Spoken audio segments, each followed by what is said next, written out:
When BMW first cooked up the concept of the luxury coupe crossover, I thought they'd gone insane. And it's not just because this has twice the number of doors that it should in order to really be called a coupe, but also because why would you buy this BMW X4M competition over a BMW X3M? This is less practical, and to my eye, it's not quite as attractive in some angles as that X3M. But then I started to think to myself, why would you buy this over a BMW M3? And then I got to thinking, why wouldn't I buy this over a BMW M3? The sportback design that BMW gave the X4M gives it what looks sort of like an homage to a trunk lid, but to be perfectly honest, there are many modern sedans that don't have trunk lids any longer than this. Of course, when you zoom out a little bit, you'll notice that this is really quite tall compared to the M3. This definitely looks like a sedan that's not exactly on stilts, but has been stretched vertically. The height of the X4M's body is a little bit less obvious up front, where we have a much more traditional BMW design than we find in the M3 and the M4. If you're not a fan of those models' big buck-toothed beaver grille, you might want to take a look at the X4M. This has a much more traditional kidney shape. We have full LED headlights, just as you'd expect, lots of air intakes to help cool the engine, aero treatments, etc. there, and well-integrated parking sensors. Sometimes appearances can be deceiving. At least to me, the X4M visually looks bigger than the M3. But in reality, this is about the same size. In terms of general length, this is about 1 inch shorter than an M3, but it's about 1 inch wider in terms of the vehicle width, not including the mirrors. One big reason for that is the ground clearance that we find in this model. At about 8 inches, this is much higher off the ground than an M3 or an M4. Now, we had the M4 not that long ago, and in some parking situations, you would definitely notice that the door would scrape on a curb if you accidentally opened it without really knowing how high that curb was. In the X4M, that is absolutely not a problem. So a reason to buy this over the M3 or the M4 is the practicality in suburban and urban situations. This is about 1 inch shorter again, so it's going to be just as easy to park as a compact luxury sedan. We have a bigger cargo area in the back, a more upright seating position, very similar kind of interior room, and we get the added practicality of standard all-wheel drive in this model and a little bit of extra height to help you in some of those parking lot situations, or if you want to take your performance vehicle just a little bit off the beaten path. I'm not talking about off-roading, but I'm talking maybe you live out in the country, something like that, and you want a performance vehicle, this might be a better option. No M vehicle would be complete without big wheels, big tires, and big brakes, so we find all of those on the X4M, although I have to admit I was surprised that these aren't just a hair wider. We have 255s up front, 265s in the rear, so a staggered tire setup here, and the rims, those are 21-inch wheels. Part of me does wish that BMW had gone to the next level of crazy with the tires on the X4M, maybe 275s up front, 305s in the rear. If any of you have upgraded your tires on your X4M, let me know down there in the comments section below. I think it would have given us an even more muscular appearance. Now the X4M and the X3M, which is obviously closely related to this, they do receive some changes to the vehicle's body and styling in order to accommodate the wider wheels and wider tires, but it's not as aggressive of a change as you might find in some performance vehicles. So we don't have any really bulbous fender flares here or anything like that. I think if they had added maybe something that was a little bit discreet but a little bit of a bulge there, they could have put those meteor tires in the rear and given it a really interesting look. Moving all the way around to the rear, BMW gave us a fairly discreet spoiler right here on top of the liftback. The X4M competition logo over here on this side. You can see we have full LED taillights. The turn signal is red, it's blinking over there on that side. Large quad exhaust tips at the bottom of the bumper, and a little bit of an attempt to break up the sort of slab-sided visual design of the rear end of the X4M. BMW chose not to give this a bumper that really sticks out at all here. This is very, very vertical, so the plastic portion of the bumper and the metal part of the hatch, they're only about half an inch apart. Be sure and let me know what you think about this design down there in the comments section below. I sort of wish BMW had attempted to give us more of a sedan-like bumper back here. I think it would have made this black insert just flow a little bit better with the vehicle. Competition, or lack thereof, is one of the reasons that BMW logically created the X4 and the X4M as well. Because outside of the Mercedes-Benz GLC Coupe, there really is nothing else quite like this. There is no other luxury sportback-shaped SUV in this segment. The Porsche Macan obviously has the performance credentials to compete with this, as does the Alfa Romeo Stelvio Quadrifoglio. That is a big mouthful. But logically, they're actually more direct competitors to the BMW X3M instead of the X4M because they're more traditionally shaped and sized crossovers. They don't have this sort of sportback look going on. BMW's X4M and X3M share their engines with the M3 and M4. Since this is the competition model, it's a 3-liter inline-6 turbocharged engine producing a whopping 503 horsepower and 479 pound-feet of torque. If you don't get the competition package option in your X4M, you're just going to have to make do with 479 horsepower. Most folks are probably not going to notice the difference unless you're really paying attention to those 0 to 60 times or you plan on tracking your X4M. If you didn't already know it, the current generation M3 and M4 also get a standard 8-speed automatic transmission, so no dual clutch transmission there anymore. And you can get it with all-wheel drive as well. It's going to be the same all-wheel drive system essentially that we find in this X4M. Now there is a catch, of course. All-wheel drive is optional on the M3. It's only available with the competition package, and on this, it's standard in all flavors of X4M. Fuel economy, that is a bit of a trade-off. 17 mpg combined in the X4M versus over 20 mpg combined for a BMW M3. But I will say that emissions and fuel economy standards are one of the reasons that the X4M exists in the first place, and you could sort of see this as a logical successor to some of those other performance vehicles. Generally speaking, SUVs like this X4M, they're treated on a different scale for emissions compliance and fuel economy compliance than a sedan like the M3 would be. Front seats in this model are identical, so they're both a multi-way power design with 4-way adjustable lumbar support, inflatable side bolsters for the seat back cushion, and a manually extending thigh cushion on the bottom. The driver also gets a tilt telescopic steering column, this is manual, and a 2-position memory over there on the driver's door. The seating position is definitely one reason that you might or might not want to get the X4M over the average performance sedan.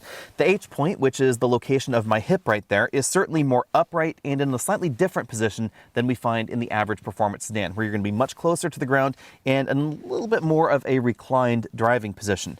Personally, I prefer to be a little bit more upright, so that fits me a little bit better here. Jumping into the back, we find 2 inches less combined legroom than we find in the GLC Coupe and about 1 inch less than we find in the average 3 Series. But this is still a very accommodating back seat.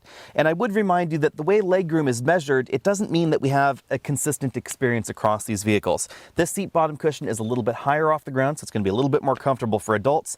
And again, the seating position back here is a little bit more crossover-like, a little bit more upright.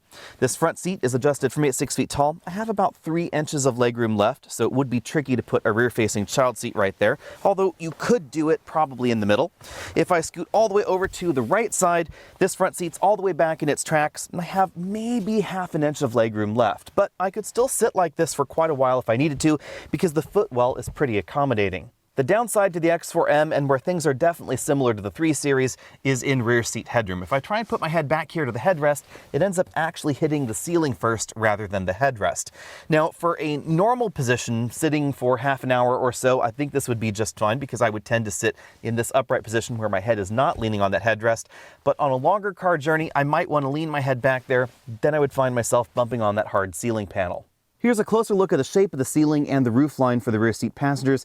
You can see this sort of dish up right here to improve headroom for the rear seat passengers when they're in a normal seating position, but you can also see that bump out right there just above the rear seat headrest and where your head might hit if you're not right on the headrest. Rear seat passengers get USB-C charge-only ports, 3-zone automatic climate control, rear heated seats, and 2 big air vents there in the center console. How you feel about the cargo area in the X4M is going to depend on what you want to compare this to. If you're cross-shopping this against an X3M, you're going to be disappointed. 18.5 cubic feet is certainly less than we find in BMW's X3, or of course the X6, which is going to be bigger than this.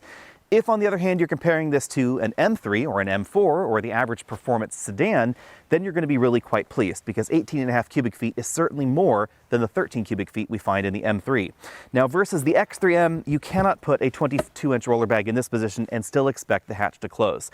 This definitely has a very limited, very sexy profile right there, and that is going to restrict cargo room. But you can take this hard cargo divider or cargo cover right there out of the vehicle, and then if I set that aside, you could put the 22-inch roller bag right like that at the back of the cargo area. You'll still have a little bit of room to see out the rear, not a whole lot, and those rear seats can stay in place. Then, of course, if you fold the rear seats down, you're going to have access to an awful lot more cargo area and a bigger cargo slot than you'd find in the average sedan. That's the other big benefit to this, is those rear seats can fold down, and then you can jam cargo that's about that big all the way inside. If you're the kind of person that wants to occasionally head to Lowe's or Home Depot and buy a barbecue and just stuff it inside your vehicle without a second thought, you could do that in this. You couldn't do that in a sedan. The thing that surprised me most about this cargo area, however, is that under the load floor we find a unicorn, a spare tire on a performance vehicle. Admittedly, this is a compact spare tire, and it is kind of an eccentrically shaped one, but this has one, and most performance sedans certainly don't. As we go around the interior, keep in mind this model does have a few options. The MSRP on this one is $90,000. It started right around $73,000. We have a panoramic moonroof that goes to just over the rear passenger's knee area. It doesn't really extend back there to their heads. The driver and front passenger get fixed height shoulder belts, fixed headrests, and that M logo right there that illuminates at night. As you can see, these seats are very, very aggressively designed. We have a wide shoulder area here, but fortunately, unlike the F-Pace SVR that I was just in last week, this seat does not hit me in an odd place in the shoulder blades. The headrest is about the right height for my height, and the shoulder area that's wide enough to accommodate my shoulders. The bolsters on the seat back cushion are adjustable, as I mentioned before. You can see that extendable thigh cushion right there. And then we have moderately aggressive bolstering on the seat bottom cushion. As you'd expect in a modern BMW, there's ambient lighting everywhere, that M logo that I mentioned before, ambient lighting above and below that carbon fiber trim. The bottom of the doors runs right across the dashboard underneath that little silver accent strip right there in the dash. The front doors are made from mainly soft touch materials, lots of stitched materials going on too. So the upper section of the door, that's stitched, as is the middle section and the armrest, etc. We then find some harder plastics down below, right around that bottle holder and the bottom of the door to help improve durability. Moving over to the dashboard, more stitched materials going on here. You can see that stitched upper section of the dashboard, more carbon fiber trim, again ambient lighting there, harder plastics down at the bottom of the dashboard, but they do have a slight rubbery coating to make them feel a little bit more premium. Pop open that glove box there. We have definitely enough room to put some of those larger tablet computers inside. I had no problem fitting an 11-inch iPad in there. In the middle of the dashboard, we find a new color touchscreen infotainment system. The screen is a little bit bigger than it was before the 2022 refresh. As you can see, it supports full screen smartphone integration. This runs the latest version of BMW's iDrive software, but it's pretty intuitive. So if you've used any recent version of iDrive, you'll probably pick this one up pretty quickly. Inside this screen interface is where we adjust the drive mode settings. So you can see road, sport, track right there. There's also the owner's manual. We toggle through those via the button. You can also hit the setup button that I'm going to show you in a bit, and then you can actually adjust some of these things. So if you want the engine to be efficient, sport, steering, etc. One thing you'll notice, however, the MX drive mode, we don't have a two-wheel drive mode over there on that side like you do find in a BMW M5. However, if you are willing to entertain aftermarket modifications, there are a few companies that will do softer modifications to allow you to actually disable the all-wheel drive system if you want that rear-wheel drive feel. Below the infotainment screen, we find two large air vents, a small LCD right there for the climate control. This adjusts the front two climate control zones. There's also that third in the rear. This button activates and deactivates the auto safety systems. You can also move things to an individual mode. Below that, we have some touch buttons right here for the infotainment system. Those are fully programmable. Traditional volume knob right there and track forward backward button. That's a very nice touch. Below that, we find the X4M competition logo, a roller shade style cover over a storage cubby, USB charge port, and two decently sized cup holders. One oddity, however, this uses wireless CarPlay, so as you can see there's no cable connected to my smartphone, but we also don't have a Qi wireless charging mat. I think that's kind of an odd omission. Back here we have the controller for that iDrive system. It is a touch controller. We also have some touch and physical buttons with haptic feedback here.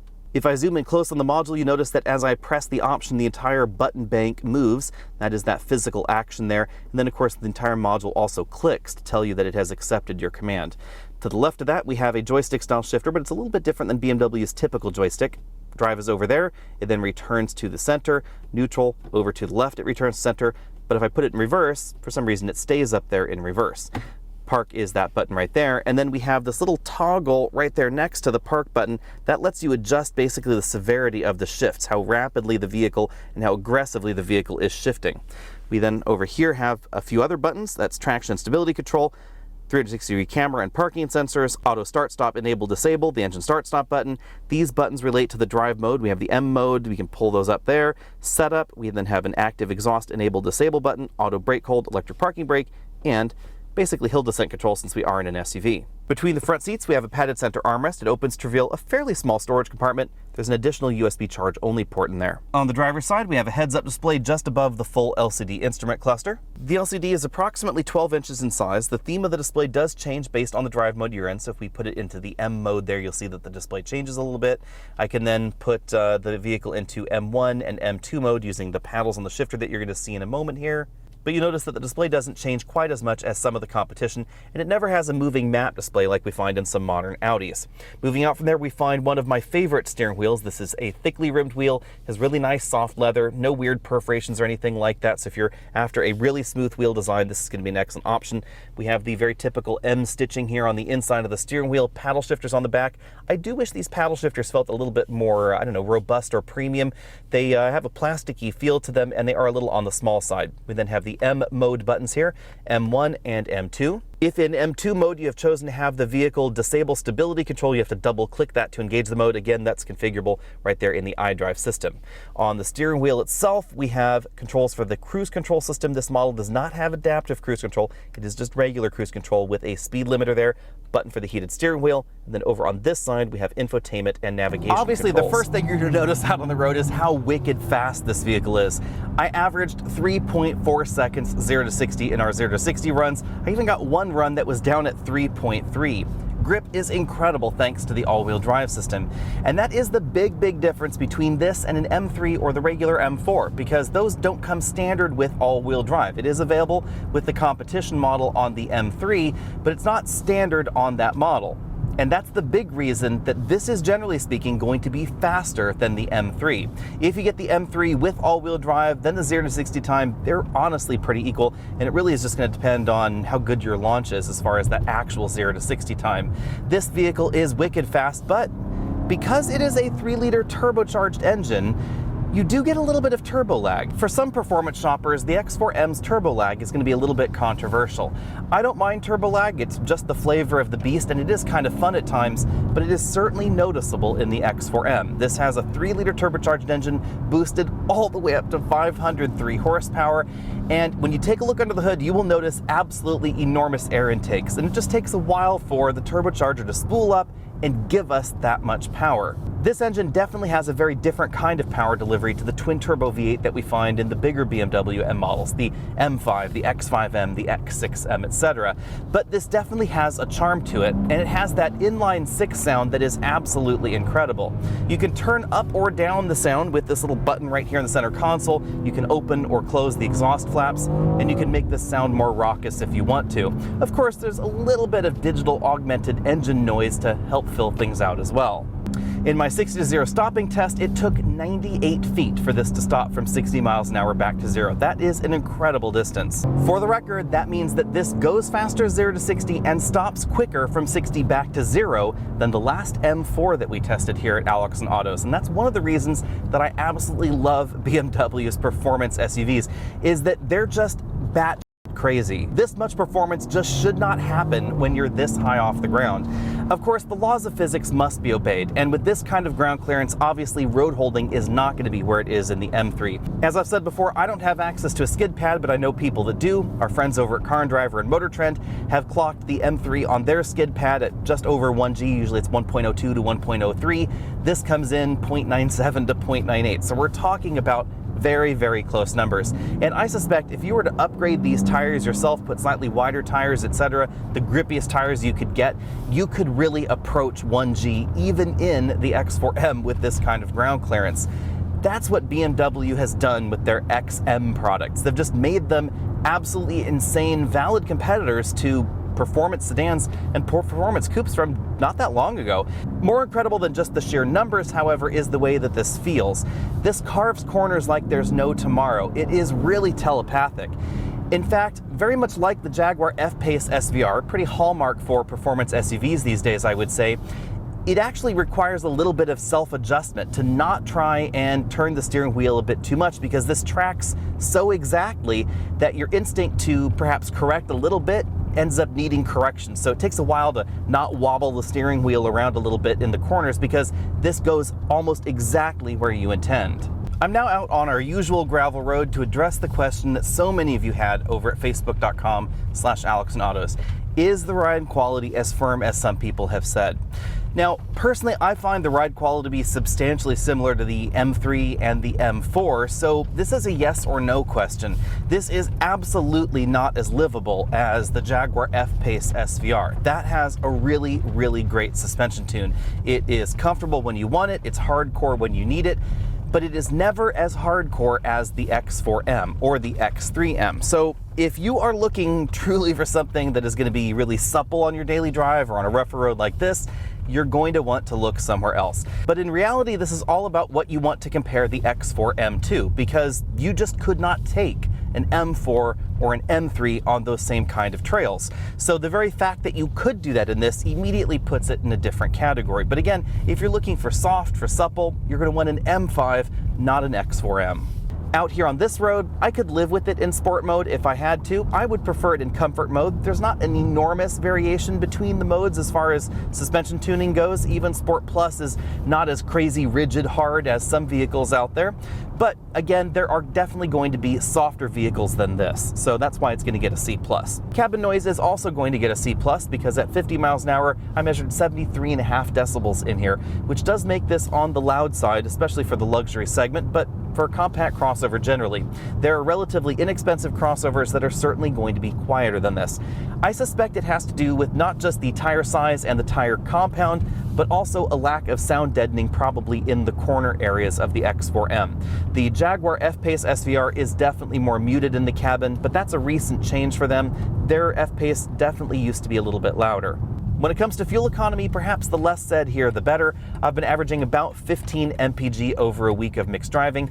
It's probable that if you were to treat this gently, you might be able to get the 17 mpg combined score. This does have auto start stop. It does have a number of other BMW fuel saving technologies on it. But logically, anything producing 500 horsepower, it's going to consume a lot of fuel. And if you drive this like people are probably going to drive their performance vehicle, you should expect lower fuel economy. Bottom line on the driving dynamics, the X4M is an absolute blast to drive. I do feel a tiny bit cheated sometimes by the fake engine noises, and you should keep the little bit of turbo lag that we have there in mind.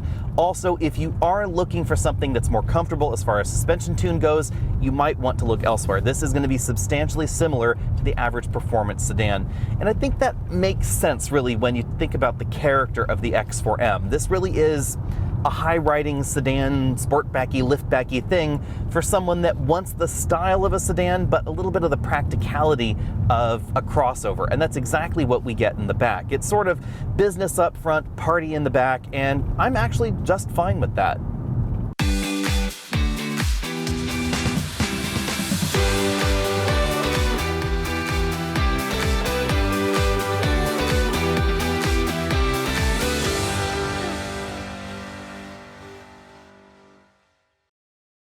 For 2022, BMW's X4M starts at $73,600. That's $3,700 more expensive than the X3M, which is nearly identical except for the styling of the body. Now let's move on from pricing to comparisons. As I said at the beginning of the video, rather unfortunately, the GLC 63 has taken a bit of time off. Mercedes has temporarily paused the vast majority of their V8 powered models in the US.